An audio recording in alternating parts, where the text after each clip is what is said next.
Hey guys, what's up? My name is Eric and I'm the Techy Agent, and today we're going to be doing a comparison video comparing the Fitbit Ionic against the Garmin Vivoactive 3 and the Samsung Gear Fit2 Pro.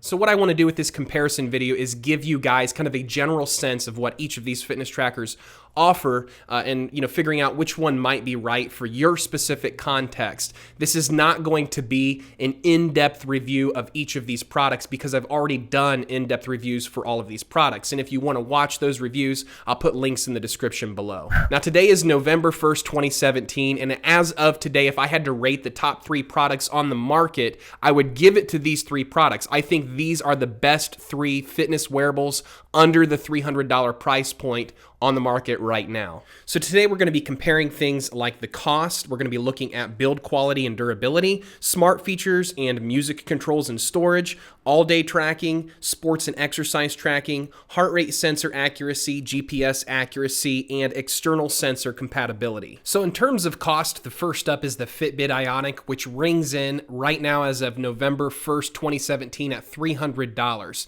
That's also the same for the Garmin Vivoactive 3. It also rings in at $300. And this is where the Samsung Gear Fit2 Pro kind of edges them out in terms of cost, coming in at $200. And I'll let you guys decide in this video whether or not you think the extra $100 is worth spending for the Garmin Vivoactive 3 or the Fitbit Ionic. Now, in terms of build quality, all 3 of these are decent build quality designs. However, the Samsung Gear Fit2 Pro is probably the lowest of the 3. It does have a fantastic screen. However, the device overall is completely made up of plastic, and it doesn't feel like a high polycarbonate type of plastic. It feels like that brittle, cheap plastic.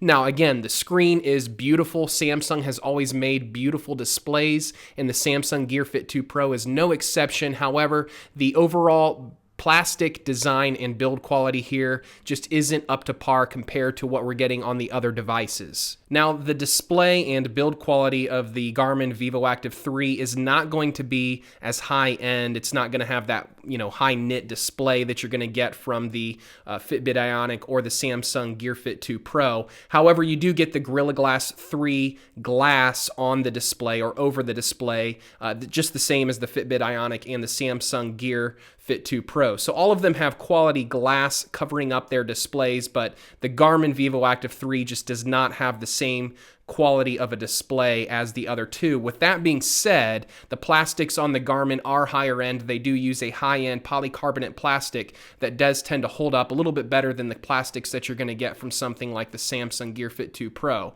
So the build quality on the Garmin compared to the Samsung is going to be about neck and neck, and really the winner here in terms of build quality is going to be the Fitbit Ionic. It is made out of a completely aluminum design. It's one piece of aluminum that's been milled out for the entire device, so you're getting a very high quality design. So with the Garmin Vivoactive 3, you're getting a build quality in terms of plastics that are high end, but you're not getting a great display. On the Samsung Gear Fit2 Pro, you're getting a great display, but you're getting poor body plastics. However, on the Fitbit Ionic, you're getting high quality in both of those departments. You're getting a beautiful display and a well-crafted body. So in terms of build quality, Fitbit definitely wins here. Now, in terms of durability, all of these have a waterproof designation, so all of them are waterproof, but the Samsung Gear Fit2 Pro has the lowest level water resistance compared to the 3 that we're reviewing or taking a look at here today. Additionally, because of the plastics that are used on the Samsung Gear Fit2 Pro, it is just not going to hold up, I think, quite as well long-term as the Garmin Vivoactive 3 and the Fitbit Ionic will. The very large curved glass display on the Samsung, that the selling feature that makes it so beautiful, is also one of the features that makes it a little bit more likely to have a broken screen in terms terms of using it during exercise and accidentally bumping that screen against something destructive. Next on the list would be the Fitbit Ionic, and it is a durable device. Again, it is an all-metal construction. However, Fitbit has already had some quality control issues where people have taken this swimming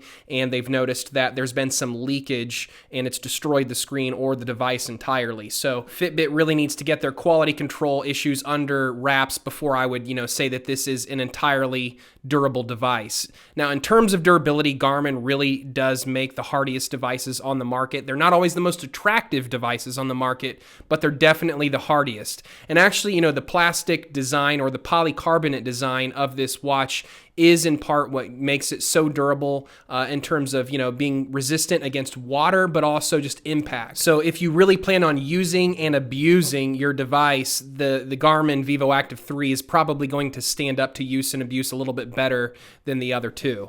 Now, in terms of smart features, they all have a lot of overlap. All of them do call and text, email, and app notifications and alerts. All of them come with their built-in weather apps to provide current weather information. Now, Fitbit provides probably the best looking and most intuitive smart features. You'll also get mobile payments from the wrist using Fitbit Pay. Now, Fitbit is working with some third-party developers to come up with other applications that will work natively on the Fitbit Ionic.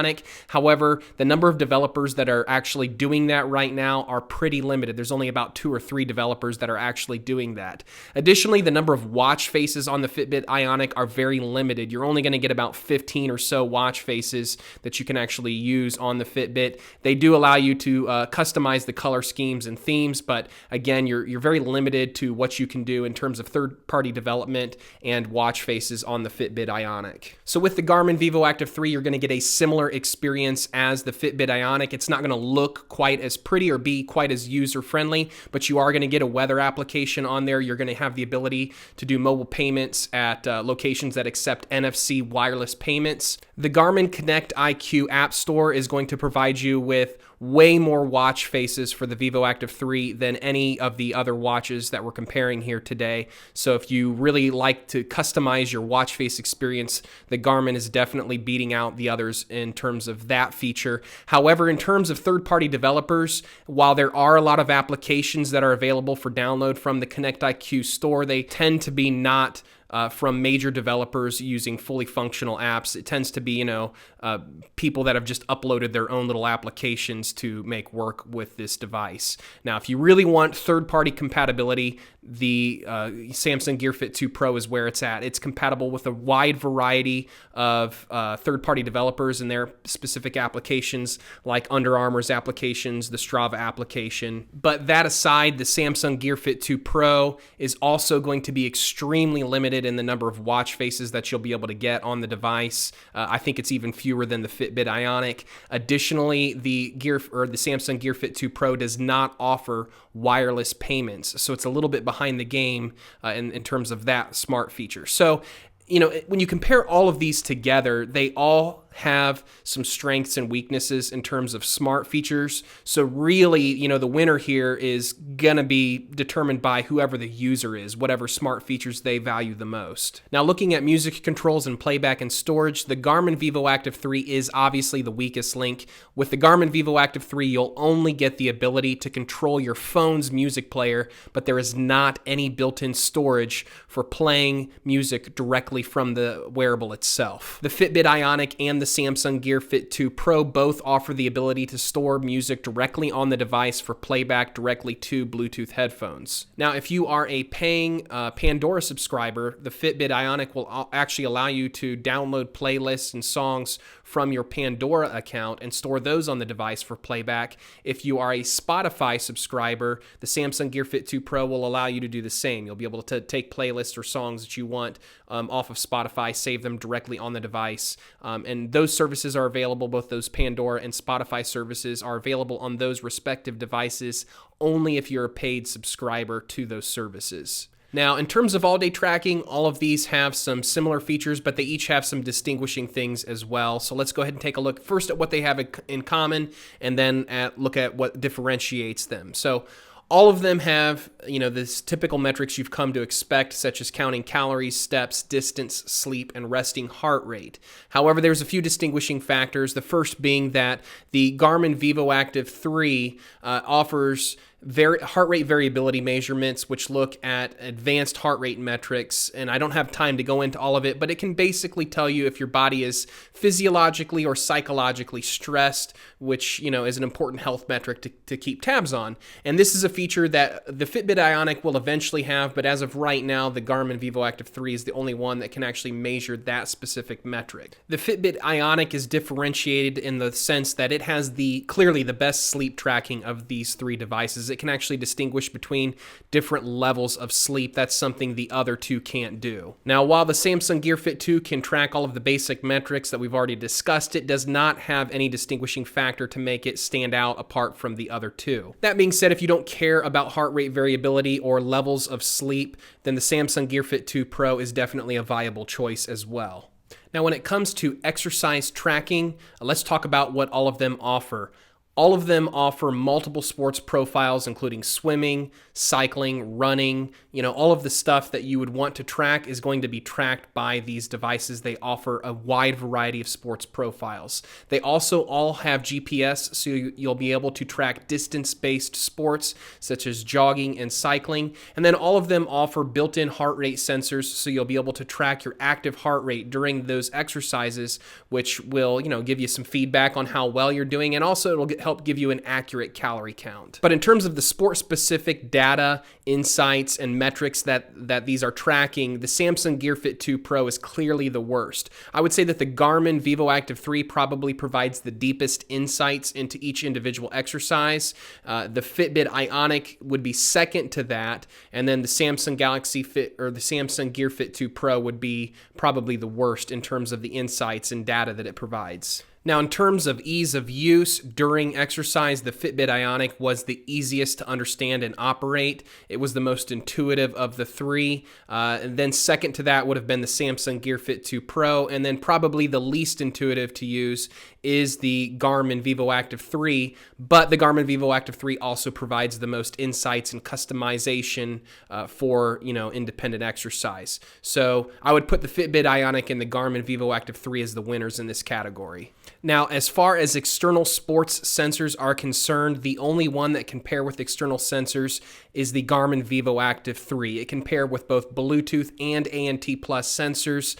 The Fitbit Ionic and the Samsung Gear Fit 2 Pro, unfortunately, are only able to tap into the onboard sensors that they already have. They are not compatible with external sensors like the Garmin Vivoactive 3. Now, all three of these devices have built-in heart rate sensors, and in terms of heart rate accuracy, they all are accurate when it comes to steady-state cardio like cycling and jogging. Now, when it comes to gym-specific exercises like strength training, high-intensity interval training, CrossFit exercises, boot camp style exercises, all of that is where the Samsung Gear Fit 2 Pro definitely lacks. The built-in heart rate sensor on the Samsung Gear Fit 2 Pro just isn't quite as robust as what you're going to get from the Garmin Vivoactive 3 and the Fitbit Ionic. I would say that probably out of the three, the best by just a very slight margin would be the Fitbit Ionic. But it's a really slight margin. I would say that the Garmin Elevate sensor is right up there with the Fitbit Ionic. The Fitbit Ionic sensor might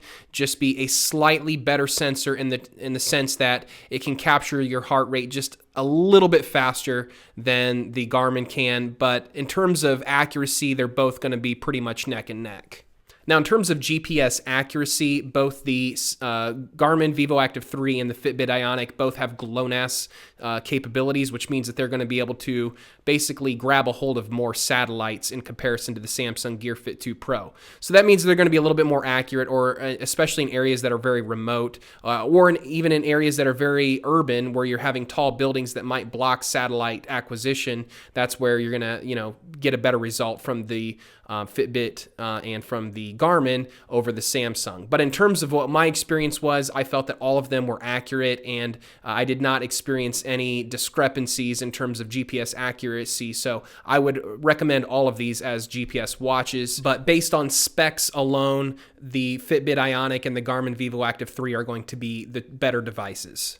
So which of these is the best? Well, that depends. I would kind of have 3 different categories, and I would say that each of these is the best in one of those categories. In terms of value or just best bang for your buck, I would give that to the Samsung Gear Fit2 Pro. Now, in terms of the best health and fitness tracking experience, I would give that to the Garmin Vivoactive 3. Now, as an overall experience, looking at both smartwatch features and health features, which one is the best overall in a general sense, I would give that to the Fitbit Ionic. Hey guys, thanks for watching this video. If you liked it, make sure you hit the thumbs up and leave a comment if you have any questions, and I'll be sure to get to those questions and comments as quickly as I possibly can. Thanks for watching. My name is Eric and I'm the Techy Agent. We'll catch you next time. If you enjoyed this video, make sure you hit like and subscribe and consider becoming one of my Patreon supporters. Link in the description below.